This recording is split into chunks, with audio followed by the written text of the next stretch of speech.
I had to share because it was an enlightening morning. I heard this line by this person I really, really respect, and he said that you'll find your destiny in what bothers you.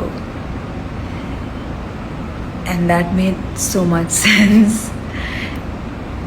I haven't heard that explanation before. You'll find your destiny in what bothers you. And so I have been thinking, like, it's a bit tumultuous, my destiny. But then it makes so much sense.